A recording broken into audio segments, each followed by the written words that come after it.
non seulement nous faisons cette émission pour rendre gloire à Dieu qu'il a délivré une âme, celle de Blandine, anciennement connue sous le nom de Aïcha, mais nous vous avertissons, vous qui êtes encore retenus captifs dans ces salles d'embarquement pour l'enfer, dans ces mouroirs évangéliques. Voilà, selon le témoin de ma sœur, il met l'accent sur la rapine évangélique, sur le trafic, le lucre, le commerce évangélique.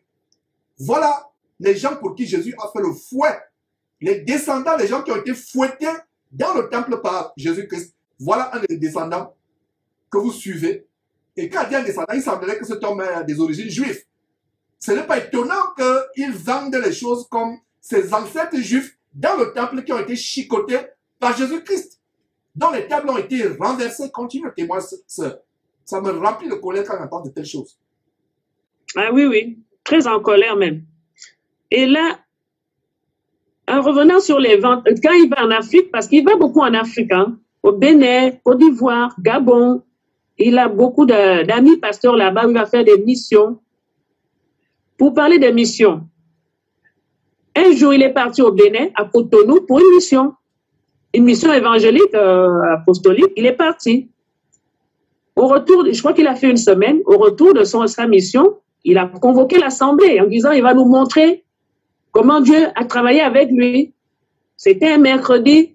Les mercredis, on avait souvent l'habitude de faire les prières, en fait. De prier pour les problèmes, des sujets. Il dit, il n'y aura pas de prière. On va donc projeter les images de sa mission en Afrique. Alors, on est venu le soir. On a éteint les lumières. C'est sa femme, Rachel Belligny, qui commentait les images. Et sa fille,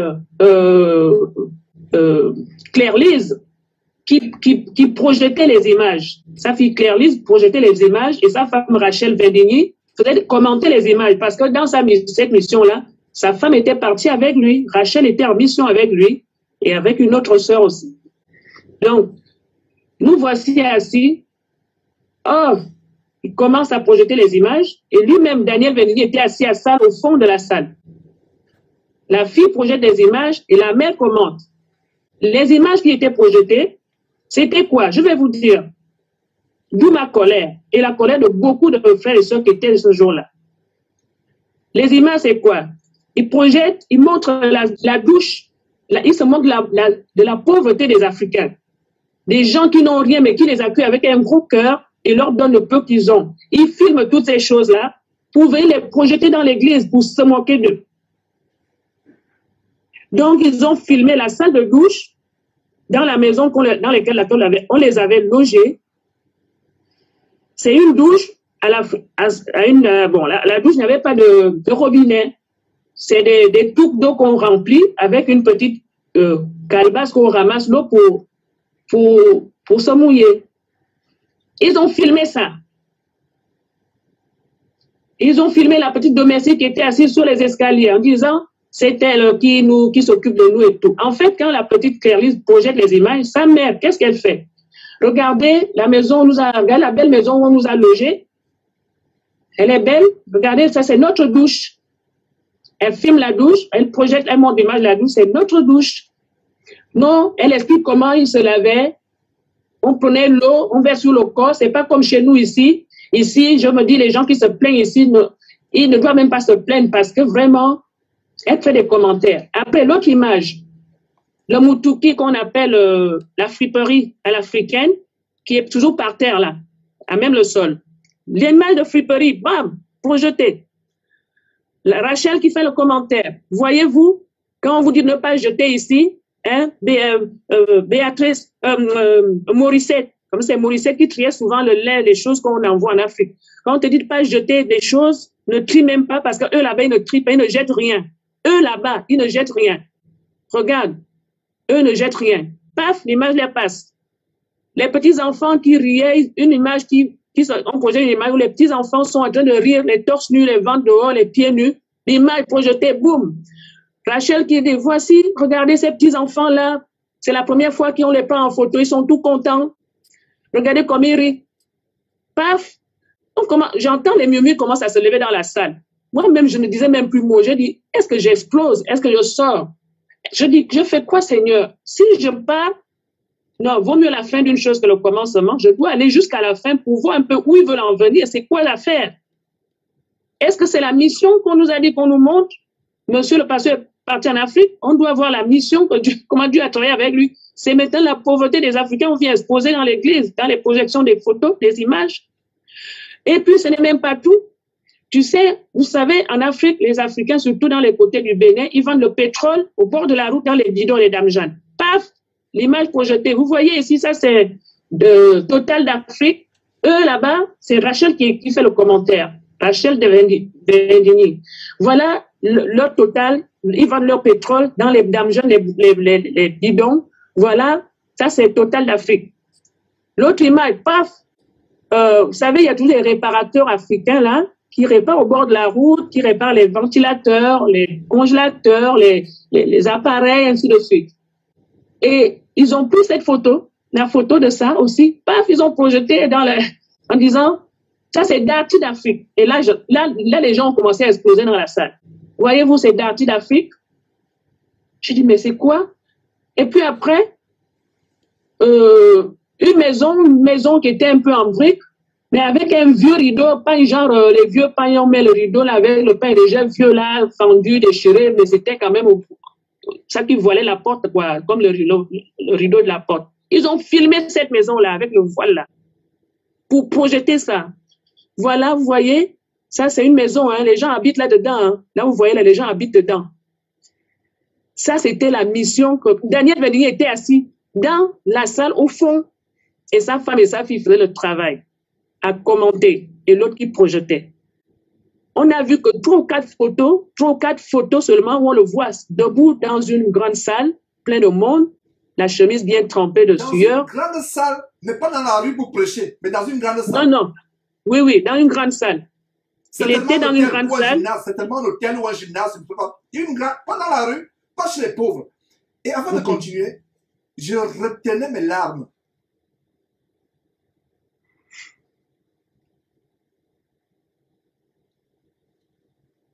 Ces gens auront des comptes à rendre à Dieu.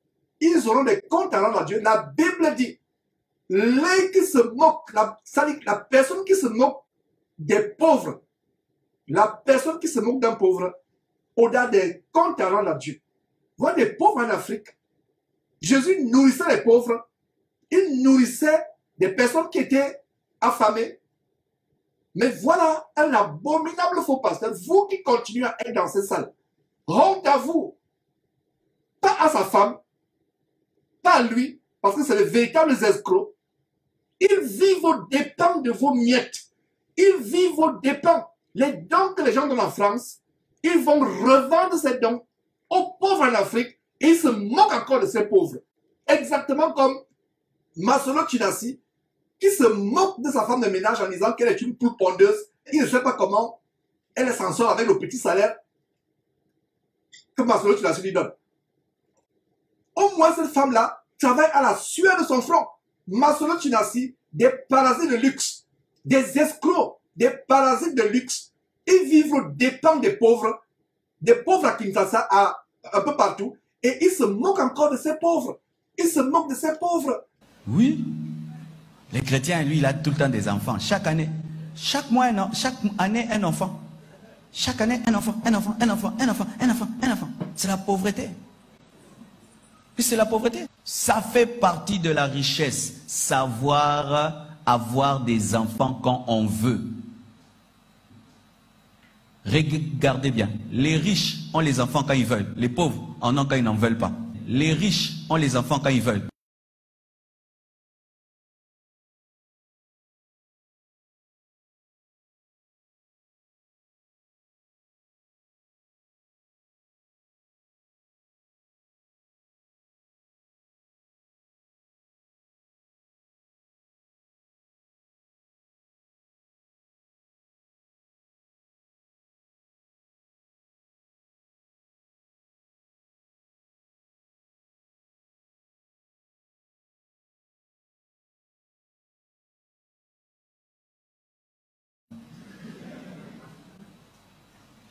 Ma sentinelle a plus d'enfants que moi. Ma sentinelle a plus d'enfants que moi. Ma sentinelle a plus d'enfants que moi. Le jour que je lui ai demandé le nombre de ses enfants, j'ai crié. J'ai dit comment? Parce que c'est moi qui connais son salaire. J'ai regardé ce que je lui donne et les enfants. J'ai regardé ce que je lui donne et les enfants. J'ai regardé ce que je lui donne et les enfants.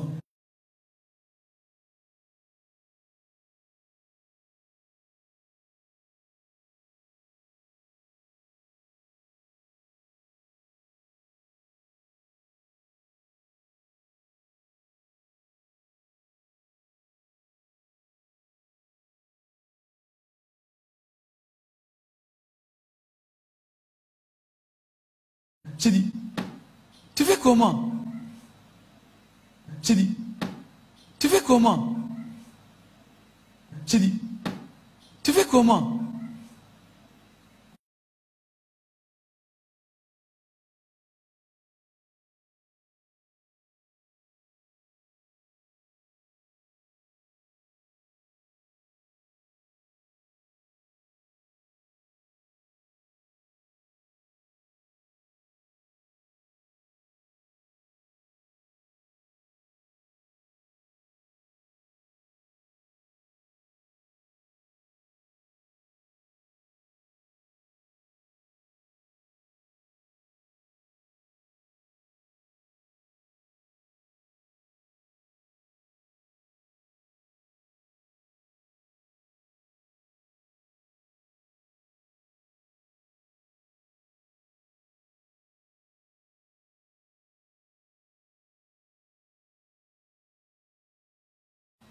Peut-être les enfants mangent par délestage.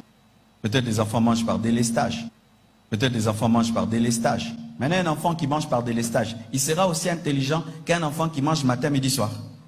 Maintenant, un enfant qui mange par délestage, il sera aussi intelligent qu'un enfant qui mange matin, midi, soir.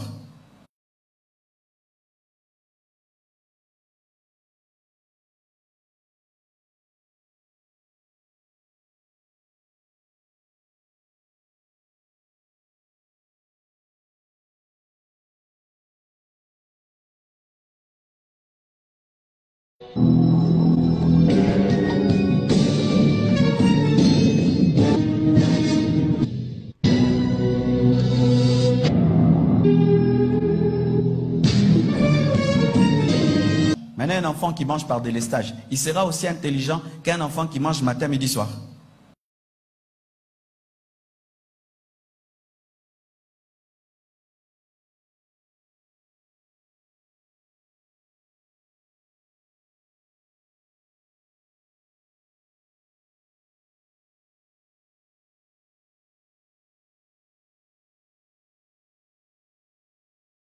Maintenant, un enfant qui mange par délestage, il sera aussi intelligent qu'un enfant qui mange matin, midi, soir.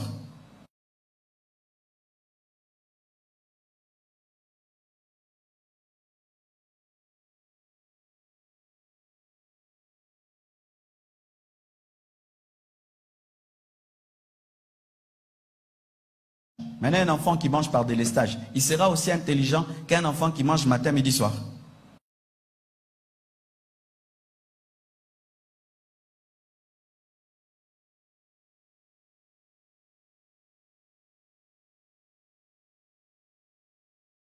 Regarde-toi quand tu as fait, on raisonna bien. Comment nos enfants seront aussi intelligents que les enfants d'autres nations? Comment ils auront le temps même d'inventer? Ils ont faim. Un enfant qui a faim, il va inventer une fusée. Mais c'est ça mes frères. Comment il va inventer une fusée? Tu as des enfants, tu ne sais même pas les nourrir. Comment ils seront intelligents? Parce que si tu ne sais pas les nourrir, tu peux leur payer des bonnes écoles. Alors, si tu ne sais pas leur payer des bonnes écoles, les enfants des Chinois, des Indiens, ils étudient dans des bonnes écoles. Quand ils vont se rencontrer maintenant, lui il a 20 ans, ton enfant a 20 ans, bah, Koutaniboé, il parle à ton enfant des choses. Oh, il va, ça on n'a pas étudié. Ça on n'a pas étudié. Ça la maîtresse n'a pas dit. Ça on n'a pas étudié. Ça c'est impossible.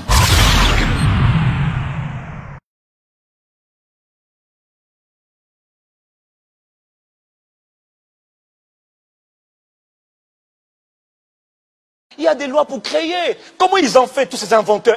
Excusez-moi, ce n'est pas des chrétiens. Ce n'est pas les chrétiens qui façonnent la plupart des technologies, la plupart des inventions.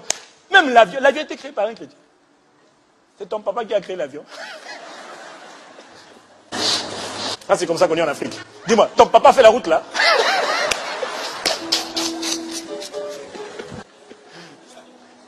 C'est pas des chrétiens.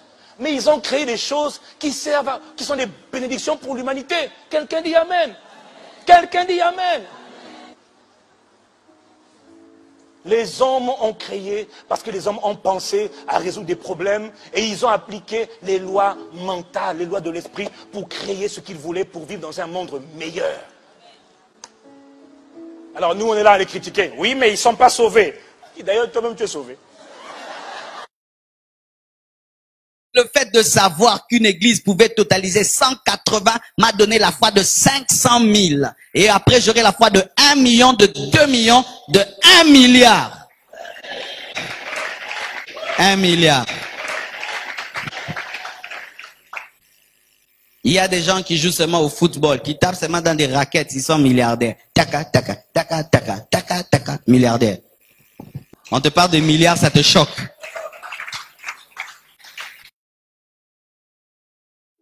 Quelle maison tu veux avoir? Veux-tu avoir un Kajibi? Que la volonté du Seigneur. Alors tu auras ton Kajibi, papa. Il n'y a pas de problème. Mon frère, reste tranquille.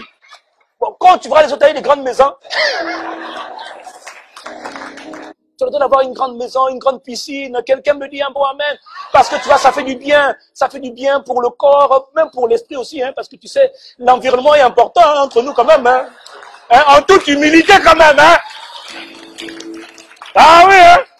Parce que prier dans un 5 mètres carrés, où tu as la vaisselle, le lit, c'est pas toujours pratique. Quand tu veux jeûner, prier, c'est pas évident. Donc des fois, tu aimerais quand même avoir une salle dédiée à la prière. Et à côté de cela, tu as une salle où tu as un home cinéma. Et puis tu as la piscine. Non, mais c'est possible. Oh, vraiment, monsieur Dieu.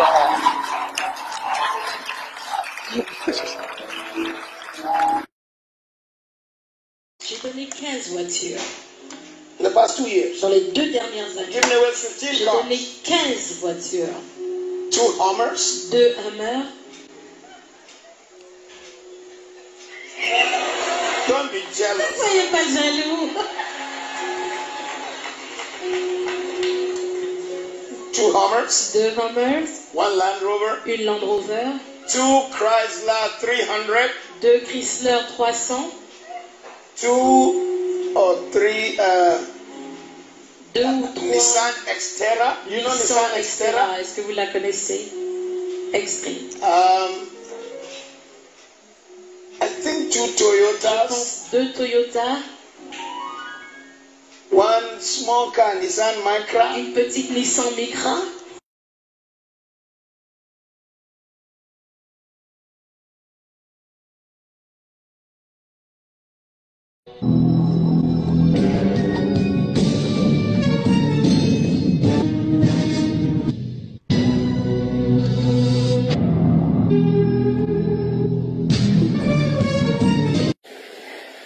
L'argent donne de la considération.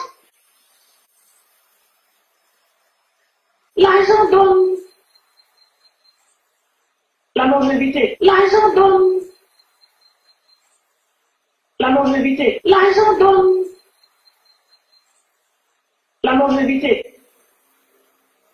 C'est vrai qu'on ne peut pas acheter la vie avec, mais au moins, quand tu as l'argent là, ils sont, ce serait dans les grands hôpitaux, on lave le sang. Ils sont là, ils sont vieux, ils ne peuvent pas. N'est-ce pas? Toi, un petit bobo, même pas l'argent pour acheter le médicament, fier, tu es parti. Regardez aux États-Unis, ils vivent longtemps là-bas, ils ont les moyens de s'entretenir, d'entretenir leur santé. N'est-ce pas? Ils ont les moyens, ils mangent bien. Ils ont les moyens, ils mangent bien. Ils ont les moyens, ils mangent bien. Donc tu manges bien, tu vas vivre longtemps. Donc tu manges bien, tu vas vivre longtemps. Donc tu manges bien, tu vas vivre longtemps.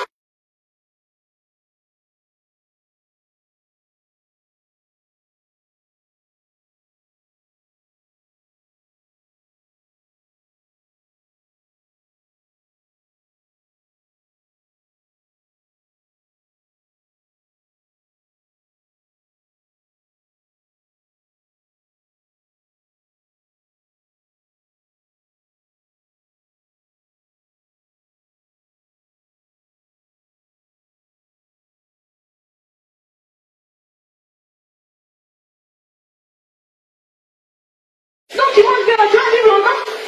Quand tu manges quoi? Les polos, comment on si c'est Claude. Garba. Matin, midi, soir, Garba. C'est des poisons, ça peut te tuer.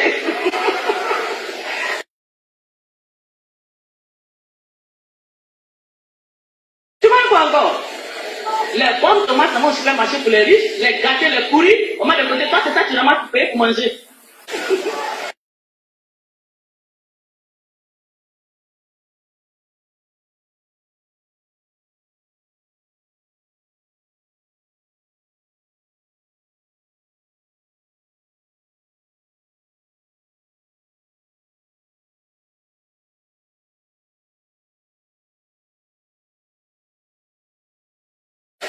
Comment casser là? En sachet, beaucoup comme ça, du coup que tu as eu beaucoup, c'est poison.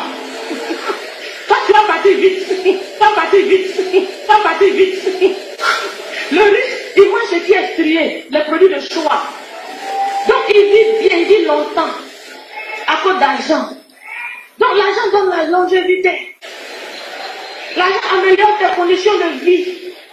Donc, tu vis à l'aise, tu vis plus longtemps. Quand la Bible dit l'argent répond à tout là, ça veut dire beaucoup de choses, hein? Donc l'argent donne la longévité. L'argent va te donner la paix, la joie. C'est-à-dire quand tu marches dans la chilonne, tu es content. Les clés, la voiture brille au dehors. C'est-à-dire tu es à l'aise.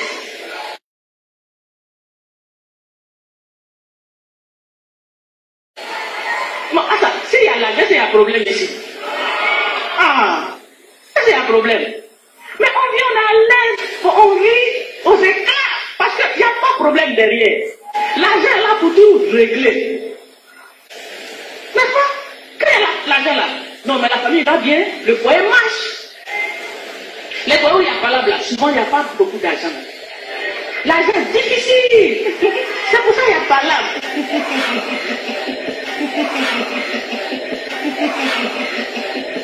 Si il y a l'argent, vous connaissez les femmes, là où il y a l'argent, il n'y aura pas beaucoup. Il n'y a rien. L'argent répond à tout.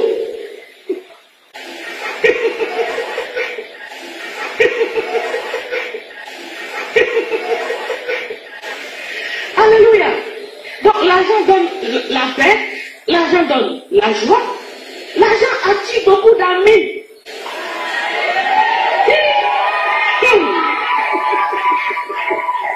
Ça a même ses problèmes. Les mouches, ça les attire comme ça.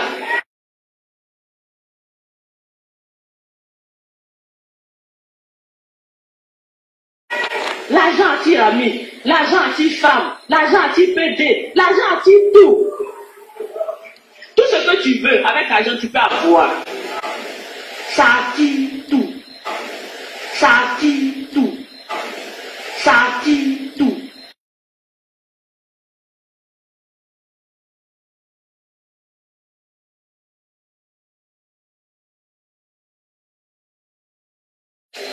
On dit l'argent répond à tout.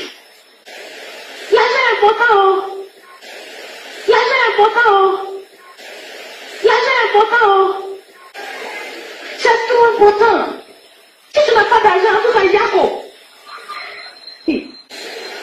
Donc tu vas te débrouiller comment par la prière. Tu vas te débrouiller comment par la prière. Tu vas te débrouiller comment par la prière. Oh, tu n'as rien vu encore. Oh, tu n'as rien vu encore. Oh, tu n'as rien vu encore. Écoute, arrête-toi, il faut prier 4 jours sur 4. 10 jours sur 10. Quand ils vont venir là, tu n'as rien, on va te dépasser. C'est prier, on mange. C'est prier, on mange. C'est prier, on mange.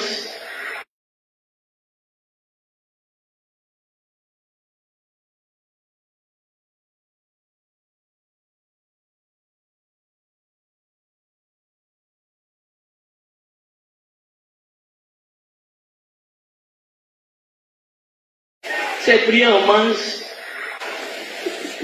Mais même s'il ne prie pas, quand il arrive qu'il est gentil là, on coupe comme ça. L'argent répond à tout. Je suis en train de vous dire que l'argent est très important. Et nous en avons besoin.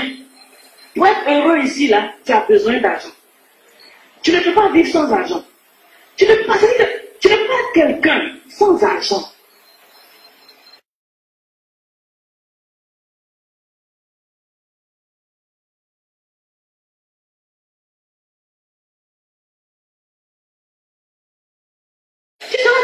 frustré. Toujours un problème.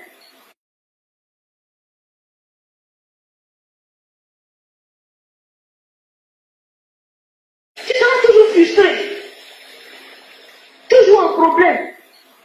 Tu n'auras pas d'amis. Tu n'auras pas de considération. Tu n'auras même pas de femme ni de mari.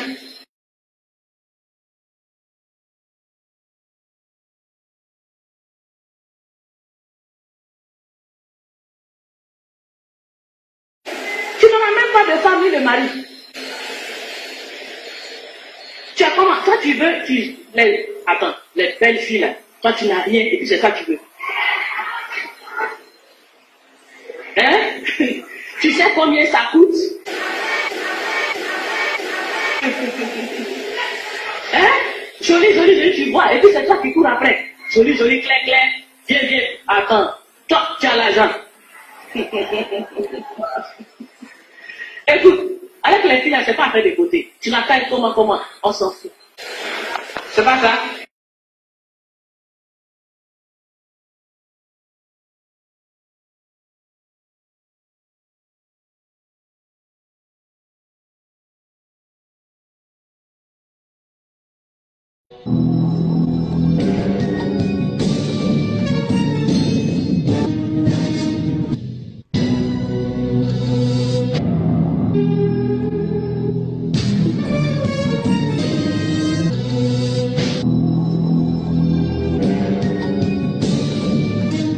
To conquer.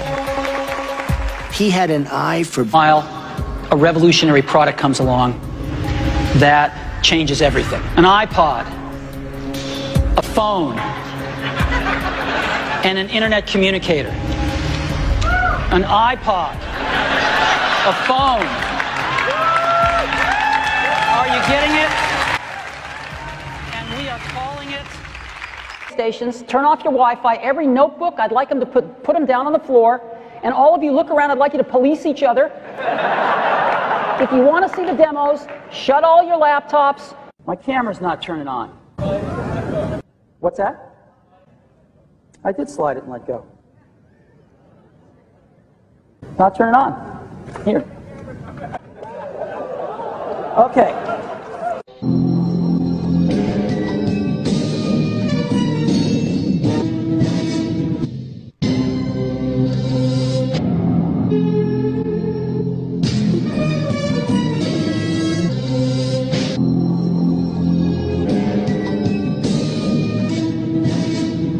I'm all for. Great. Can you elaborate? Give us any specifics? It's complicated.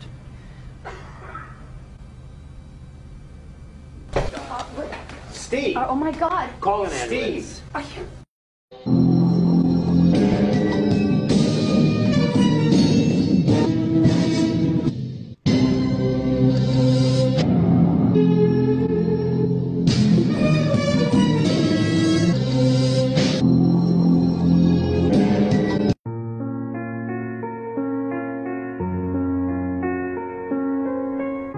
Je suis arrivé à l'apogée du succès dans le monde des affaires. Aux yeux des autres, ma vie est un exemple de réussite. Cependant, en dehors du travail, j'ai eu peu de joie. En fin de compte, la richesse est tout simplement un aspect de la vie auquel je me suis habitué. En ce moment, allongé sur le lit de malade et me rappelant toute ma vie, je me rends compte que toute la reconnaissance mondiale et la richesse qui m'ont rendu si fier de moi ont pâli et ont perdu tout sens devant la mort imminente. Dans l'obscurité, je vois les clignotants verts des appareils médicaux, entends leur ronflement mécanique et ne peux que sentir que le souffle de l'esprit de mort s'approche de plus près. Maintenant, je sais que lorsque nous avons accumulé suffisamment de richesses au cours de notre vie, nous devions poursuivre d'autres quêtes qui ne sont pas liées à la richesse. Cela devrait être quelque chose de plus important, comme peut-être les relations humaines, peut-être l'art, peut-être un rêve de jeunesse. La recherche illimitée de la richesse ne fera que transformer une personne en un être tordu, exactement comme moi. Dieu nous a donné l'intelligence pour ressentir la présence de l'amour dans le cœur de tout un chacun et non les illusions provoquées par la richesse. La richesse que j'ai gagnée dans ma vie, je ne peux pas l'emporter avec moi. Ce que je peux emporter, ce ne sont que les souvenirs résultant de l'amour. Ce sont là les vraies richesses qui vous suivent, vous accompagnent et qui vous donnent la force et la lumière pour continuer. L'amour peut voyager des milliers de kilomètres. La vie n'a pas de limite. Quel est le lit le plus cher du monde? C'est le lit de malade. Vous pouvez engager quelqu'un pour conduire votre voiture à votre place, pour vous produire de l'argent, mais vous ne pouvez engager personne pour tomber malade à votre place.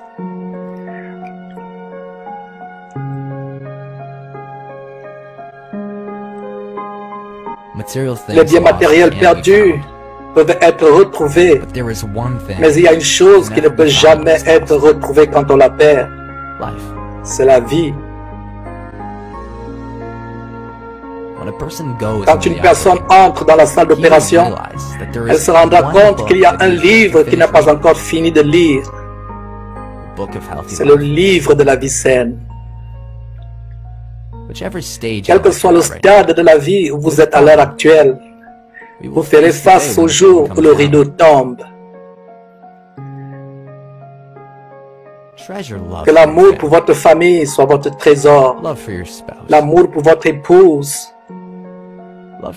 L'amour pour vos amis. Prenez bon soin de vous.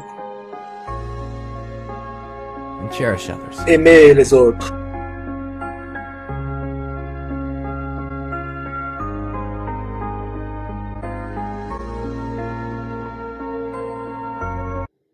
Il se moque de ces pauvres. C'est vous qui êtes en France, la place Saint-Denis. Chaque dimanche, on vous tend comme des moutons. On vous égorge. C'est vous encore qui êtes l'objet de leur moquerie. C'est terrible. Voilà, mes frères et sœurs, voilà le témoignage. Quand nous avons décidé de faire cette émission, Blandine, je ne savais pas que c'était à ce point. Waouh, je ne savais pas que ça... Tu n'as fait qu'effleurer, mais là, je suis dans tous mes états. Mais je rends grâce à Dieu de ce qu'on les expose. Continue, chère sœur, s'il te plaît. Et donc, c'est comme ça que la soirée est finie. Enfin, le moment de la projection est terminé avec les 4 ou 5 dernières diapos de Daniel Verdinier, où il est dans une grande salle. Voilà. Et les gens étaient déjà trop en colère. La salle murmurait partout. On entend les bruits de voix. Moi-même, je disais même rien. Je dis seulement, est-ce que je sors? Est-ce que je reste pour voir la fin? Je fais quoi, Seigneur? Parce que si je sors, si j'ouvre ma bouche, c'est pas bon. Ce que je vais dire, peut-être je vais dire sur l'état de la colère. Je fais quoi? Je me suis seulement tue. J'ai dit, j'attends jusqu'à la fin. Quand c'est fini là, j'attendais que Daniel, nous attendions, pas moi seul, que Daniel Verdinier se lève. Ou bien même quand sa femme faisait des commentaires là, même quand on a projeté les photos, mais la manière de faire des commentaires, commenter ces photos, vraiment montrer que c'était une insulte, des insultes vraiment, des insultes. Enfin, vous-même, vous avez compris. Nous attendions même des excuses à la fin ou qu'il vienne rectifier quelque chose. Non. Il n'a rien dit. L'Assemblée est partie en murmurant. Certains bien-aimés frères l'ont pris au coin de la salle, lui disant leur mécontentement. Je n'ai pas compris ce qu'il a répondu, ce qu'il leur a répondu. Je suis partie. Donc tout ça commençait quand même à me faire trop mal. Je dis, je ne pars plus là-bas. Qu'est-ce que je fais même là, Seigneur? On m'a dit que l'homme est fou. En plus, je commence à voir des choses comme ça. Mais le fait que je servais Dieu là-bas. Moi, je disais, je servais Dieu. J'avais quelques responsabilités. C'est-à-dire, je visitais les malades dans les maisons, dans les hôpitaux. J'avais cette place-là de visiter les malades. C'est ça. C'était le service que je crois Dieu m'avait mis à cœur de faire dans cette assemblée. C'était aller visiter les malades dans les hôpitaux, dans les maisons. Je dis, si je pars comme ça, et puis j'avais aussi la projection, je dis, Seigneur, il faut que je leur dise, je les prévienne avant qu'ils trouvent quelqu'un d'autre. Donc, je ne voulais pas partir pour tout casser. J'avais quand même ces responsabilités-là. Je prenais mon temps doucement. Je suis quand même revenu dimanche d'après. J'ai continué mon service, mon travail dans l'église. Jusqu'à ce qu'un mercredi soir encore, il a eu quelque chose. C'est parce que cette sœur-là avait fait à Daniel Vendigny. D'après ce que j'avais entendu, je ne veux pas dire ce que je ne sais pas, parce que je veux raconter ce que je sais, ce que moi-même j'ai vécu. Je sais seulement qu'il avait maudit une sœur sur la chair. Il parlait de cette sœur-là. Il parlait des paroles de méchanceté contre cette sœur sur la chair. C'était en semaine, on était réunis en semaine. Et il y a des frères au fond qui se sont levés. Un frère qui s'appelle Jean, si Jean m'entend, si tu es encore parmi nous de ce monde, il s'est levé pour reprendre Vendigny sévèrement dans la salle en disant, Dieu va te punir, Vendigny. Comme tu détruis les enfants de Dieu, comment tu peux maudire une sœur sur la chair, toi, homme de Dieu? Donc, l'affaire-là est restée entre le frère Jean là et Vendigny dans la salle. Le frère Jean s'est levé pour reprendre Vendigny sévèrement. Et ça a arrêté toute la réunion. Tout le monde s'est levé et c'était une cacophonie dans la salle au point que nous sommes tous partis. Jean est parti dehors en parlant à Vendigny mal, enfin, sévèrement, pas mal, mais sévèrement, en le reprenant en disant « Je ne mettrai plus mes pieds ici ». Il était comme ancien, apparemment, il était ancien dans cette assemblée-là. Et c'était chaud la nuit là. Et il est parti. Jean est parti, il n'est plus jamais revenu. Moi aussi, je suis derrière. Jean me disait, Sœur Aïcha, tu fais quoi là? Sœur, l'homme là, il va te détruire. Tu vois comme il maudit la sœur. Hein. Je disais, je vais partir comment? Je peux partir comme ça. Donc Jean savait même ce qu'il disait, que ça allait m'arriver. Effectivement, ça m'est arrivé. Et avant de continuer sur ce qui t'est arrivé, avant de continuer sur ces détails-là,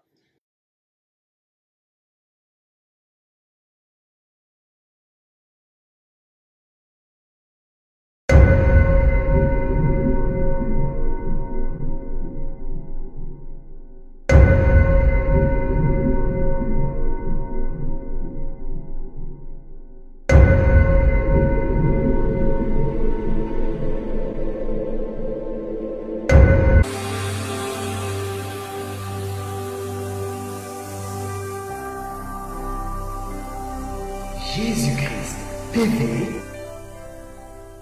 vous connaîtrez la vérité et la vérité vous affranchira.